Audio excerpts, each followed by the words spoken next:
बिस्मिल्लाहिर्रहमानिर्रहीम। अस्सलाम वालेकुम नाज़रीन, आज के दौर की सबसे सस्ती और लजीज सब्ज़ी की रेसिपी लाई हूँ। जब आप इस रेसिपी को ट्राई करेंगे तो आप लोग कोफ्तों को भूल जाओगे। आज मैं आपके लिए रेसिपी लाई हूँ कि किस तरह से मज़ेदार आलू के कोफ्ते आप घर पर तैयार कर सकते हो, वो भी इंतहाई आसान तरीके के साथ। और जिन स्टेप को मैं बताऊँगी उन्हीं स्टेप को फॉलो कीजिएगा तो आपका कोफ्ता ना ही टूटेगा, ना ही ये आपके शोरबे के अंदर खुलेंगे। तो आप लाजमी इस सब्ज़ी को ट्राई कीजिएगा और ये आपको बहुत ही ज़्यादा पसंद आने वाली रेसिपी है। और नाज़रीन, इस रेसिपी को बनाते हुए शुरू में मुझसे काफ़ी गलतियां हुई थी। आज मैं आप लोगों के साथ जो रेसिपी शेयर करूंगी ये बहुत ज़्यादा ऑथेंटिक है। जिन स्टेप्स को मैं बताऊंगी स्पेशली वो लोग जो इसको पहली दफ़ा बना रहे हैं वो उन्हीं स्टेप्स को फॉलो करना, और जो मैं बताऊंगी उन्हीं हिंट को फॉलो करते हुए आप इस रेसिपी को ट्राई करना। तो आपकी ये सब्ज़ी बहुत ही ज़्यादा मज़ेदार बनकर तैयार होने वाली है। सबसे पहले मैंने यहाँ पे 3 दरमियाने साइज़ के आलू लिए हैं जिसको मैंने बॉयल कर लिया था। अब हम कद्दूकश की मदद से इसका जो है कद्दूकश कर लेंगे। अब नाज़रीन, यहाँ पे मैंने जो है 3 सब्ज़ मिर्चें ऐड करनी है, हाफ टी स्पून सुरख मिर्च, हाफ टी स्पून हल्दी, हाफ टी स्पून धड़ा मिर्च और हाफ टी स्पून मैंने यहाँ पे नमक यूज़ करूँगी, और हाफ टी स्पून मैंने यहाँ पे सूखा धनिया जो हाथों से मैंने मसल लिया है। इन तमाम चीज़ों को मैं अच्छे से इस मटेरियल के अंदर मिक्स कर लूँगी। ये कोफ्ते बनाने के इंग्रेडिएंट्स है। 3 टेबल स्पून मैंने यहाँ पे बेसन को ऐड किया है ताकि आपका ये मिक्सचर जो है वो आसानी के साथ जुड़ जाए।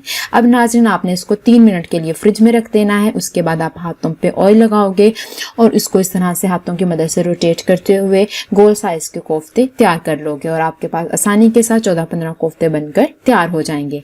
अब नाज़रीन, मेरे पास जो ही ऑयल है वो काफ़ी ज़्यादा गर्म हो चुका था और आप लोगों ने उस स्टेप के ऊपर इसके अंदर कोफ्तों को ऐड कर देना है और फिर आप लोगों ने हल्की आंच कर देनी है और आप लोगों ने तकरीबन इसको 1 मिनट तक हिलाना नहीं है ताकि ये अच्छे से जो है वो पक जाएं। अब आप देख सकते हो कि मैं चम्मच की मदद से बहुत हल्के हाथों की मदद से इनको रोटेट कर रही हूँ।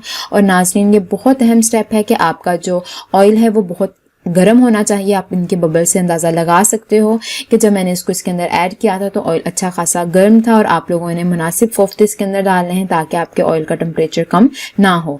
फिर आप लोगों ने जो आंच है उसको हल्का कर देना है, मीडियम कर देना है। लो टू मीडियम आंच के ऊपर आपने इसको पकाना है ताकि आप लोग रिक्वायर्ड कलर के कोफ्ते जो है वो हासिल कर सको। अब आप देख सकते हो कि मैंने गर्म ऑयल के अंदर ऐड किया, फिर मैंने मीडियम आंच करके जो है इसको अच्छे से चारों साइडों से फ्राई कर लिया है।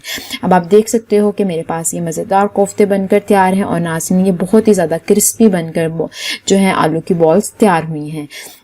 तो आप लाजमी इस रेसिपी को ट्राई कीजिएगा। अब हमें ग्रेवी बनाने के लिए जिन इंग्रेडिएंट्स की ज़रूरत है, यहाँ पे मैंने एक जो है वो प्याज लिया है, उसके अंदर मैंने 2 बड़े चम्मच जो है वो ऑयल के ऐड कर दिए हैं।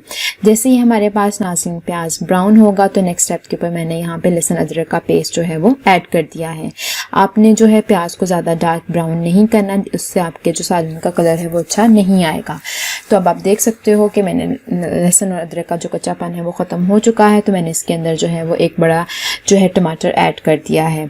और नाज़रीन, इन तमाम जो है चीज़ों को हम अच्छे से पकाएंगे ताकि हमारे पास इसकी अच्छी सी जो ग्रेवी बनकर तैयार हो। इस स्टेप के ऊपर मैंने जो है 1 टेबलस्पून सॉल्ट यानी कि नमक ऐड किया है। आप अपने टेस्ट के अकॉर्डिंग ऐड कर सकते हो। 2 टेबलस्पून यहाँ पे मैंने सुरख मिर्च का यूज़ किया है। थोड़ा सा पानी का यूज़ करेंगे ताकि आपके पास जो मसाला है वो नीचे ना लगे। अब आप देख सकते हो नाज़रीन, इसकी कितनी अच्छी जो है वो ग्रेवी बनकर तैयार हो गई है और मेरे पास जो ऑयल की लेयर है वो भी सेपरेट हो रही है। अब मैंने खुशबू के लिए यहाँ पे सूखा धनिया जो है वो हाथों से मसल के इसके अंदर डाल दिया है। अब नाज़रीन, मैंने इसके अंदर जो है 1 बाय 1 जो कोफ्ते हैं वो ऐड कर देने हैं। और नाज़रीन, आप लोगों ने बहुत हल्के हाथों की मदद से जो है इसको जो है इसके अंदर मिक्स करना है ताकि आपके पास जो कोफ्ते हैं वो टूटे नहीं। अब आप देख सकते हो कि मैं हल्के हाथों की मदद से जो है इस आहिस्ता आहिस्ता जो है इसको जो है इसके अंदर मिक्स कर रही हूँ। आपने भी इसको इसी तरह से मिक्स करना है। और नाज़रीन, आप इन्हीं स्टेप्स को फॉलो करना तो आपकी ये 100% ऑथेंटिक रेसिपी बनकर तैयार होगी। अब नाज़रीन, अगर आप लोग शोरबा इसका बनाना चाहते हो तो आप उसके अकॉर्डिंग इसके अंदर पानी को ऐड करोगे। अब मैंने यहाँ पे 3 से 4 जो है वो सब्ज़ मिर्चें ऐड कर दी हैं और 1 गिलास हम पानी का ऐड करेंगे।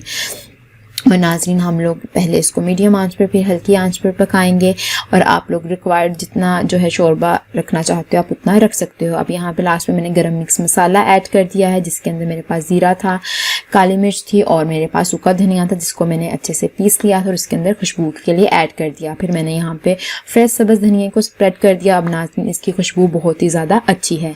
अब नाज़रीन, यहाँ पे मैं एक टिप बताने लगी हूँ। वो नाज़रीन जो पहली दफ़ा इस रेसिपी को ट्राई कर रहे हैं वो कोशिश करें कि पहले पानी पानी को ऐड करें।